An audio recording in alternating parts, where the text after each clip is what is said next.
Good morning, Good afternoon, and good evening to all of your lovely faces. My name is Sydney, and this is my partner, Anna.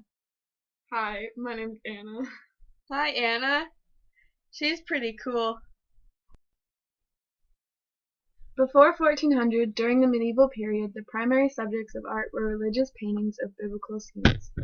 It was a belief that only religious paintings were deserving of reproduction. The painting technique itself lacked correct proportions and was flat and dull. Death and the Merchant. At the time of the Middle Ages, an epidemic hit the world of Europe called the Black Death. This painting was created during that time. Death is not a pleasant topic, but the people of medieval times had the obsession forced upon them. In contrast, the Renaissance period focused its art on the enjoyment of life rather than preparing for death. This painting shows two separate, very different characters. The man on the left wears very wealthy clothes and has taken off his glasses as if he's shocked by his visitor. The figure on the right is a skeleton holding a violin. This piece suggests the horrifying humor and creepy optimism of death. It also reveals that even in his own home, secluded from those infected by the plague, this rich man cannot hide from death. Nobody ever can. Off. There's those things that I said before. Yes, okay. The presentation of Jesus at the temple. Ooh, this sounds exciting. There are many depictions of baby Jesus being brought to Simeon and Anna in the temple. It is estimated that this is a particular piece painted on Byzantine wood around the year 1000 AD. In medieval times, no painter really paid attention to the anatomy of his subjects. The main theme of medieval art was to honor God and paint scenes from the Bible. We see in this scene that the baby is held by Simeon on the far right. From the left there is Joseph, the prophet Anna, and Mary. The script that Anna holds is in Greek. Translated, it says, "This child created heaven and earth." Madonna and Child. This is a perfect example of pre-Renaissance art. It's creepy, and it's dull, and it's wrong, because that does not look like a baby. Good thought, Sydney. Thank you, Anna. And the background is gold and doesn't have any background Depth? depth. That's what it's called. Nice job, Sydney. Thank you. Renaissance artwork. Woo! What's that? Okay. The Renaissance was a time of the revival of art and literature under the influence of classical models in the 14th through 16th centuries. Many period artists' goals were to present a more realistic version of life and straying from the church's influence on art. The ideas of humanism developed out of this concept that humans were a primary focus rather than divine or supernatural matters.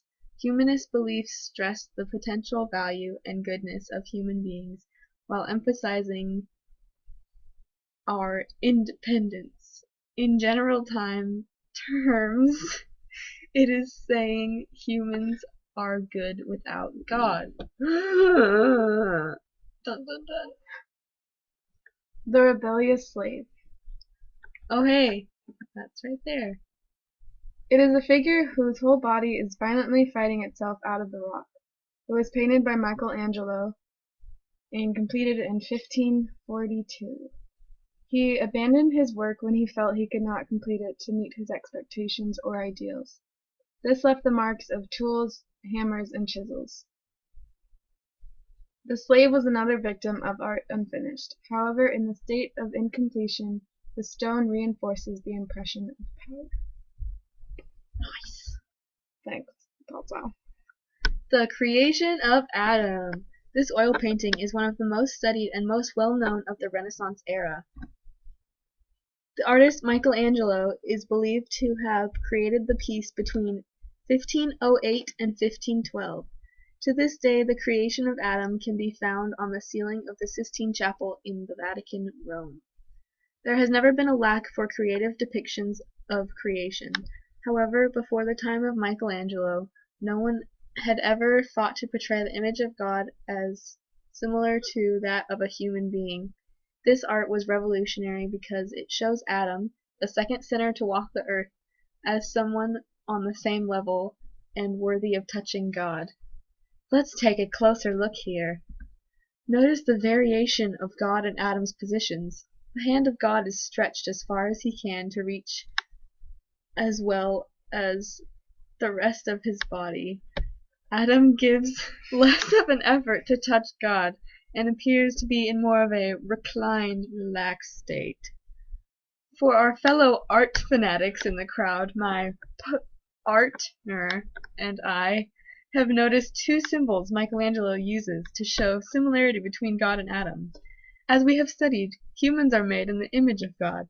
Michelangelo was one of the all-time reformers of this idea.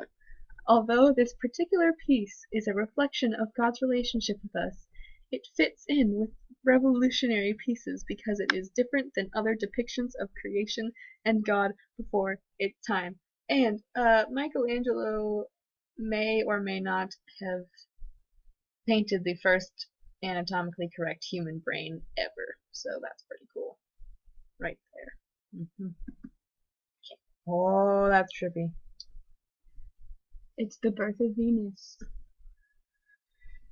The Birth of Venus, completed by Sandro Botticelli in 1486, was one of the earliest pieces of Renaissance art. Christian inspiration was dominant in the art of the Middle Ages, so nudity was a no-no. However, the emergence of humanism led to a renewed interest in showing the human form.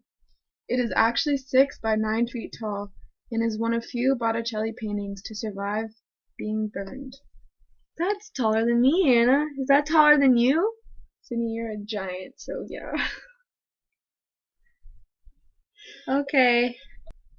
On February 7, 1497, Dominican friar Girolamo Savonarola, don't know how to pronounce his name, caused Christians in Florence to burn art and jewelry that were believed to promote sin. Botticelli destroyed most of his work in this fire, but spared The Birth of Venus. Future! Influence of past art. I'm gonna let you finish, but first I gotta tell you how it predicted the future. Vitruvian Man. Vitruvian Man. Vitruvian Man by Leonardo da Vinci. What's a Vinci? Humanism, as depicted by Leonardo da Vinci in his sketching of a Vitruvian Man, shows the ideal anatomical body type of a man. He believed that the proportions of the human body were divinely created, perfect and correct, and should be used to influence architecture.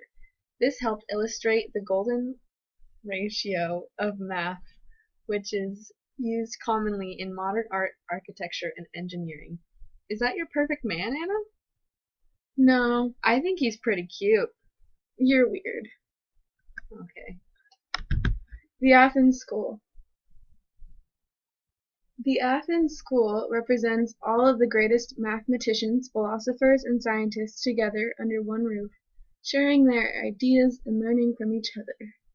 These figures all lived at different times, but in this painting they have come together to illustrate the power that philosophy had on the Renaissance culture. There are 5 major philosophers featured, shown, whose ideas are concurrent with modern beliefs. In fact, you've probably heard about them. Pythagoras, as depicted with a globe, believed that the world operated according to mathematical laws. Aristotle and Plato are pictured and centered together, acting like best buds, and they emphasized relationships, justice, friendship, and government of the human world and the need to study it. Kind of like you and me, Anna, right? No.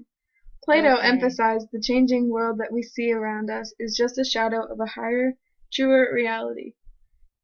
Ptolemy is pictured with a globe, and right next to him is a sneaky little self-portrait of Raphael the painter, who stares right at us. He believed mathematics explained the movements of the planets. That is indeed sneaky of him.